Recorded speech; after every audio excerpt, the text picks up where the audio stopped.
Hey everyone, it's Melissa. Today is Monday afternoon and wanted to do a video. I wanted to thank everyone for listening to my story about Secretariat. I thought it would be very boring, and people were very kind to say that it wasn't. I like to tell stories. On Sunday, all the kids and the grandkids come over to eat. I cook a big Sunday dinner. And then afterwards, sometimes we'll sit around and we'll play music or something like that. But sometimes the grandkids, they call me Missy, and they'll say, Missy, tell us a story when you were little. Tell us a story of when Mommy and Daddy were little.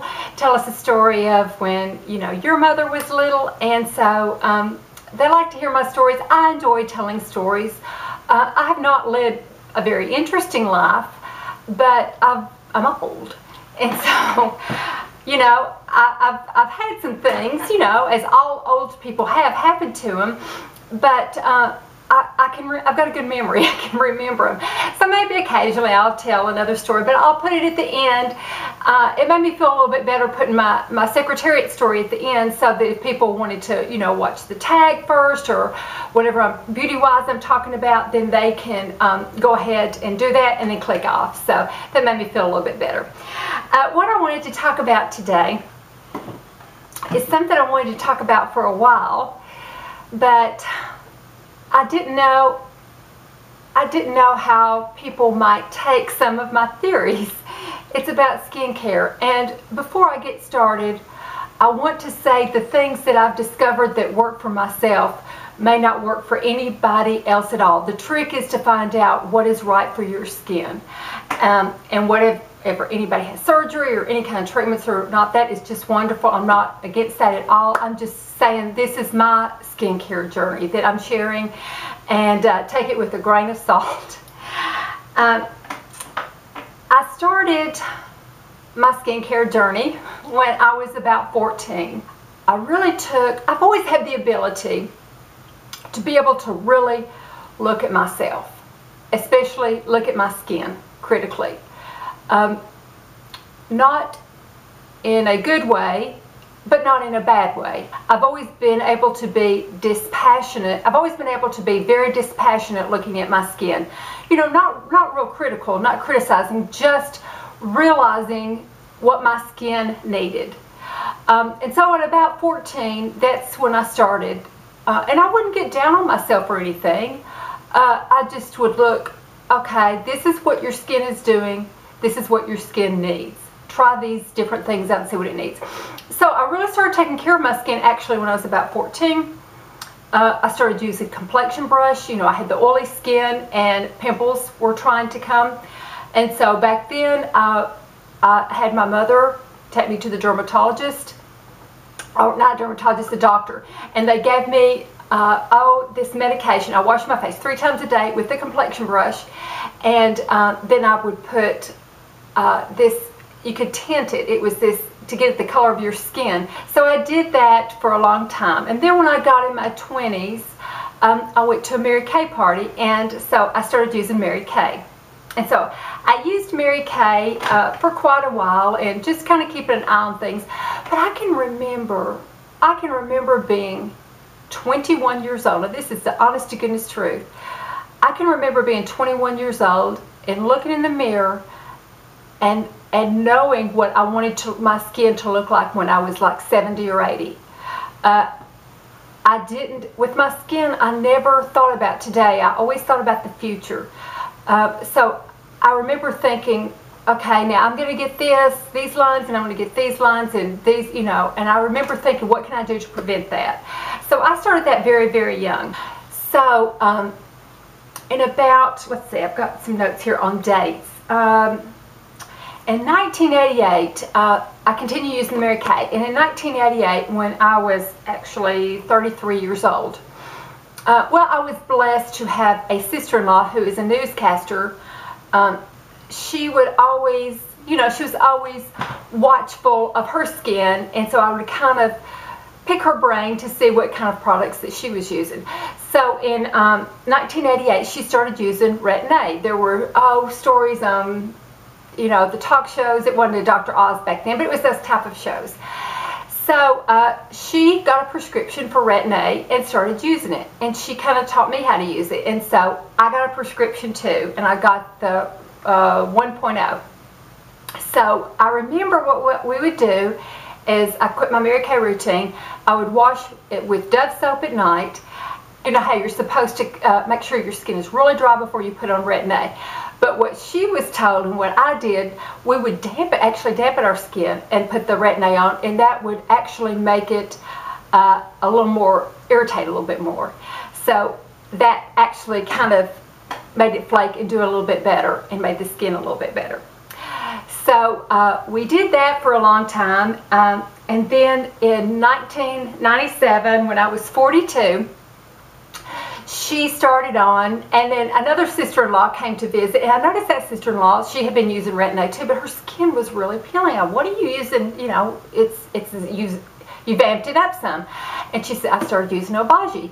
So I talked to my other sister-in-law that was a newscaster, and she said, I've started using Beige too. So I did some research. Now, I'm going to kind of get off track for a second, and I hope I won't make this too long and boring. But I don't use moisturizers. I feel like on aging skins, for me, I feel like moisturizers and heavy things like that can weigh your skin down and make it sag. Another thing I don't do is use a Clarisonic, and I know a lot of people do. But I feel like it, on me, I feel like it breaks down the muscles underneath. And so I don't like to manipulate my skin too much, if that makes sense. But anyway, I started studying about Dr. Beige a whole lot and why he didn't use moisturizers and what his philosophy was. And so I wanted to read you a little thing about what his theory is about moisturizers. It says, when you apply a moisturizer to hydrate and plump the skin cells in the epidermis send a message to the cells in the dermis down below. Slow down, we're fat and we're happy up here. This causes the cells in the dermis to become lazy, go dormant, and the skin becomes drier, thinner, and less elastic. So what happens is when you use a moisturizer, your skin actually gets lazy. It doesn't have to work as hard. It doesn't have to be like young skin anymore. So what the Beige New Derm does, or what it did for me, and what it seems to do for most people, is, or products like that, is it causes a controlled damage to your skin. In other words, you carefully watch your skin, and it peels off, it starts shedding those outer layers. So therefore, when that happens, the collagen, you know, something's happened to the surface of our skin. We've got to get busy, we've got to work hard, we've got to start producing collagen again, and we've got to, you know, there's something going on out there, so we've got to help it out, which is what you want. This is what happens with young skin. You know, your young skin's growing and it's still, you know, you're producing lots of collagen and everything. Well, you want that collagen. You don't want it to get, to go away and get lazy. You want it to keep on going again. So that's what you do. You peel off the outer part of your skin, and you don't add moisturizer to it. You leave it kind of dry and flaky, and oh, it's pretty miserable. And I know that Beige New Derm does sell like a moisturizer, and they sell something to calm it down.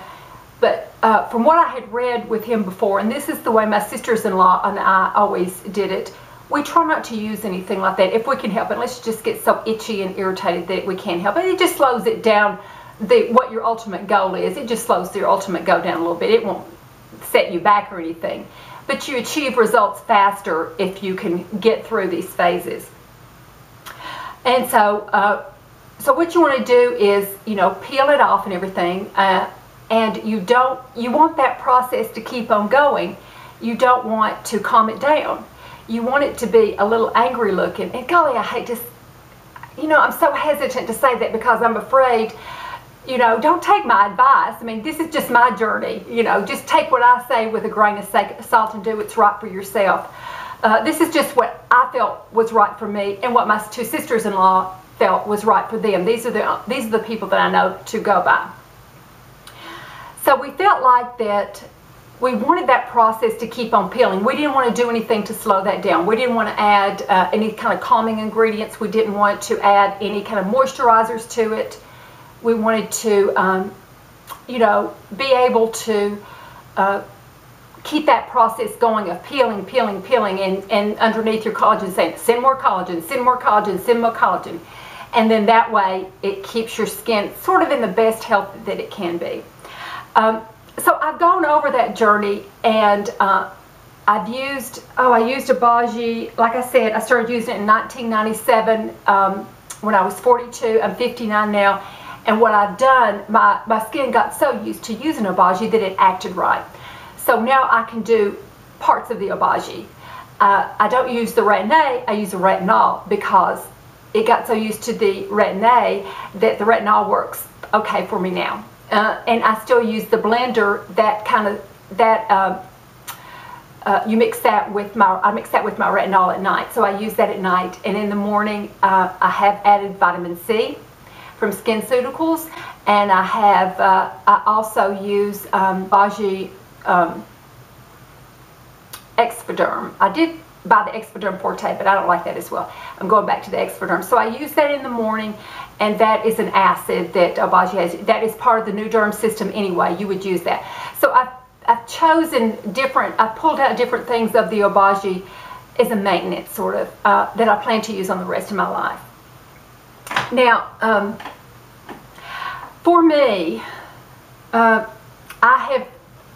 never had Botox.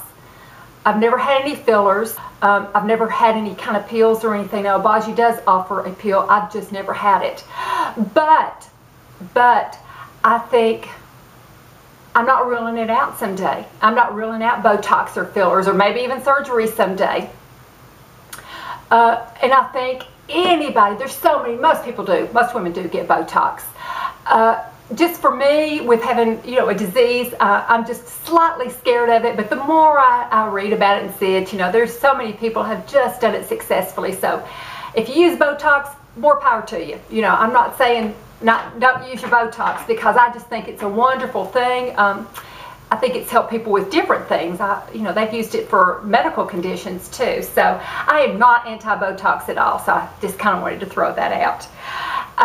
But it's just sort of a journey that I wanted to share with you. I think the most important thing is to know your skin. And I did want to say one more thing. Colleen Miss Cavalier, I have questioned her, and I know that she's going to wonder why I questioned her so much. I'm just so interested in what she does, because she has got marvelous, marvelous skin, and she's 59 also. And I feel comfortable saying her age because she says she's 59 on her channel. But I've questioned her of what she uses, and she uses salicylic acid, which is really an acne treatment. And she doesn't, maybe in the winter time, because she lives up in the northeast and it gets so cold, she might use a little moisturizer. But I asked her again, and she said, no, I don't use moisturizer, especially in the summertime. And so what Colleen is doing is she's doing the same thing. She is peeling off like she had acne or something. She's peeling off using an acid to peel off that skin, peel off that skin, peel off that skin. And so her collagen is pumping underneath and, you know, making her have such beautiful skin. And she really does have nice skin. So anyway, that is my skincare journey. And I did want to say one more thing. When you go, especially to these beauty counters, and you see their anti-aging products, it really irritates me that, or any anti-aging thing, the anti-aging commercials and the models will be 20 years old. You know, of course they're going to look good. I mean, you know, they could slap poop on their skin and they're going to look good. So that is sort of a pet peeve of mine. They need to get somebody like a Christy Brinkley to get back in there modeling again, or Isabella Rossellini, you know, some of these older beautiful actresses. Diane Keaton does a skincare thing, so good for her. But if you're going to do anti-aging, it needs to be someone who is older. So that is my little pet peeve. But I hope I didn't step on any toes. You know, everybody's skin is different, and I think the most important thing is to know your skin, to know what works for you. Really study it. But now don't get down on your skin, you know, because it's your friend. It's good. It's there for a purpose. But But know your skin and what works for you, and really study it. I mean, I can really now, I could take a product and feel it, you know, the consistency of it and everything, no matter what it claims it's going to do. And I can know if it's going to make my skin saggy. I can know if it's going to tighten up my skin. I know if it's going to make it peel, if it's going to be good for it, because I know my skin that well. So I hope that this was somewhat enjoyable. You know, like I said, it's just my take on the aging. Sorry, I got this hair that keeps sticking out. On the skincare process. So I hope everyone has a wonderful day, and thank you so much for watching. Bye-bye.